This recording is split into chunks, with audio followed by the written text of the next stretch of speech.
Next item.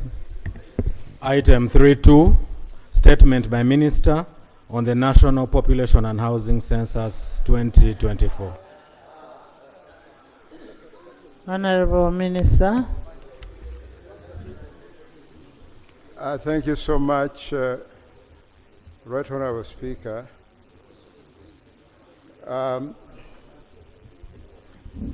My presentation is not about the entire census.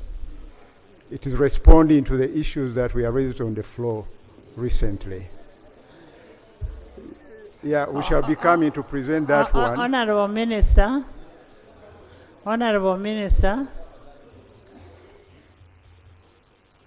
Most of the people had issues on census. The Bagisu had issues on the census. The Langi, everybody had issues on census. And then there was also the one of Honorable Daisy. So I don't know how you're going to handle this. Maybe we could have a report, the census report. Yeah. Let's have a census report such that we are able to refer. Jonah, do you have something, Jonah? No, but Madam Speaker, the issue that was raised. Thank you, Madam Speaker. When you look at the instrument that allows the census to take place, there are about 36 parameters that when you are conducting census, it's in the first schedule, you must interrogate. And what we have in the public domain is that the census was conducted in a shabby manner. The data, the allegations that they were manipulated, others were cooked. The public is outraged that many households were never even approached by the enumerators. And even the provisional report that was released has since been recalled. So we actually don't have any foundation to entertain such a statement. In the premises, without even any foundational document for us to refer to, it is difficult to appreciate such a statement, because what the country expects is a report on the census, not a statement brought by the minister, and we are not even sure where the minister is coming from. So I propose that the minister be allowed to go back. We already gave them more than 380 billion, and that 380 billion, they should do their work, and once they are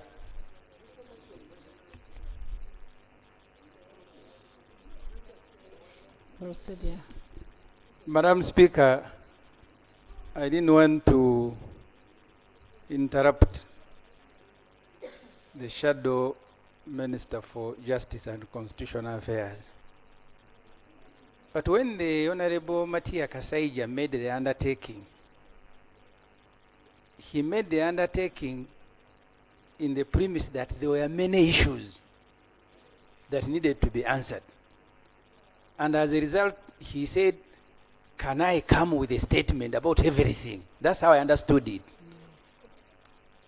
The procedural issue I am raising, Madam Speaker, is whether even before receiving a statement to know what is in that statement, we can now in anticipation rule it unsatisfactory. Yet the undertaking was that the minister will come here to answer all issues of the census. That's what the Honorable Matia Kasaija, the Honorable State Minister, I think is just carrying a document he has been given. But his boss was here and he said his statement will be a statement about all the issues. He made a disclaimer and said it was partial. And based on that, first of all, we need to know what is the source of this document, because we must be having a report where he extracted the figures that is reporting from. So, Honorable Minister, we would need a report of the census, and then you can come and give us a report. A report where you will be able to quote that the source is from the census report. I mean census report, yes. So you'll go back and bring that report, and we'll still give you. How much time do you need? I know. In the meantime, Ugandans should know what they know. Right Honourable Speaker, actually this submission relates to what transpired when Honourable Kaseja was here. And he asked me to come here because he's out of the country. You gave him a deadline to report on particular issues that were raised then, including the matter raised by Honorable Ndezi and the matter relating to the tribes, data relating to the tribes. So those are some of the issues that I was How much responding time to. do you need to bring the report? Permit me to inform the House that in December we shall be, wait a minute. In December, we are coming up with a final report on the national census for 2024. The final report. Honorable members, This listen. report we had was a provisional report. So the final report is coming out in December. Now, Right Honourable Speaker, you have indicated that I must have a December report is not to quote. far. A report to Honorable quote. members, December is not far. It will also pass. Let's get something that is concrete, that is authenticated. You get it, eh? So we cannot take this because it is partial. Mzee Kasaija said he was coming with a concrete what? Information. So let's go to the next item. We had asked the Minister of Finance to bring regulations to curb the interest rates of money lenders. How far did you go? Because that's the most important thing. We want regulations.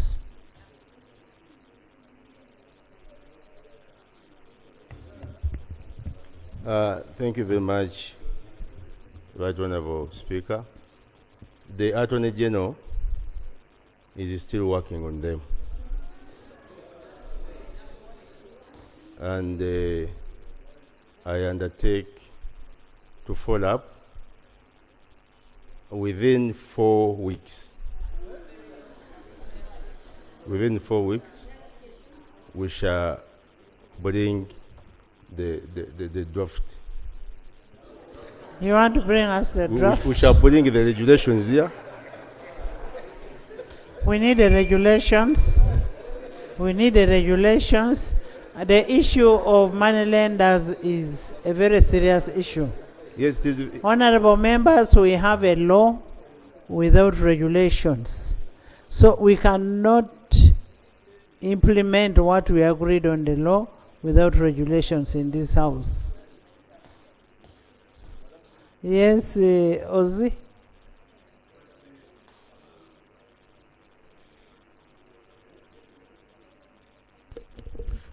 Thank you, Madam Speaker. Madam Speaker, I agree with you that the ministers will bring the regulations. The issue of exploitation and extortion does not only stop with the exorbitant interest rates, but also the conditions of payment. I was with my women in my rural village. The women in my constituency, in that case, as a leader, I refer to them as my women because I lead them. But I don't mean that they are my wives. There's difference between, so you should get that. If Honorable Z is married. Madam Speaker, many of those complain to me, those ones in their saving groups and the rest, they engage in businesses. But some of these money lenders have gone to those rural areas. They give money, but the condition of payment is that you pay every day. You pay every day to them. So the extortion is real, because I was telling them, if you pay money every day to these money lenders, how do you get money for yourself? This is typical exploitation. So we really need this That's what here. so that we assess Now and see. that makes us advise our women to concentrate on PDM. Yes, that's what I was telling them. PDM, Emioga. Two, Madam Speaker, I was also engaging with the civil servants. The same issue has also extended to the civil servants. You find that those days, for a civil servant to access loan, this must be authorized by the cow. And the cow determines how much you can get as a loan. But this time, a civil servant, so long as has the national ID, the financial card, and supply number, can just walk to these banks and get loans. And the coding of these loans are done by private companies, not the cow. So this has led to over deduction of their monies. In some cases, many of these civil servants have their names deleted. Because once you get loan and the deductions go below 50% of your salary, then your name disappears. And this has caused many civil servants to abandon job. So it is one of the serious issues. We needed explanation from government. How can a private company come up with coding of loans? And why do you leave out the cow who is supposed to supervise his civil servants? He has nothing to do with approval of loans. So I think the private company, once you have a CRB, that private company will be able to know how much money you have, and they will be able to give you. But it all goes to financial discipline. Financial discipline. So, Madam Speaker, as the government comes, we needed that explanation so that we help our people. Thank you, Madam Let's Speaker. get the regulations. Honorable members.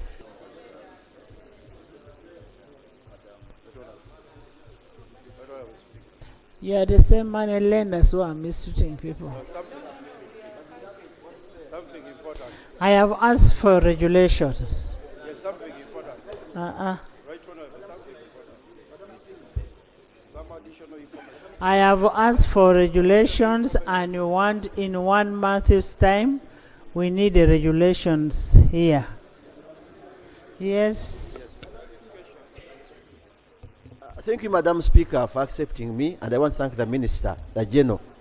But you see, Madam Speaker, when there is a vice in the country, the Minister has made his statement, but the best solution to this problem now is issuing an instrument, stopping that practice, and any money lender doing so, his license should be revoked.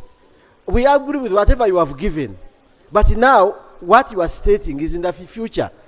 So why don't you issue an instrument stopping that? Thank you, Madam. Right, Honorable. Yes. There's no need for an instrument. It's already an illegality to use IDs as Whatever collateral. is being done is an It is illegal. illegality. And secondly, an ID can never work as a collateral.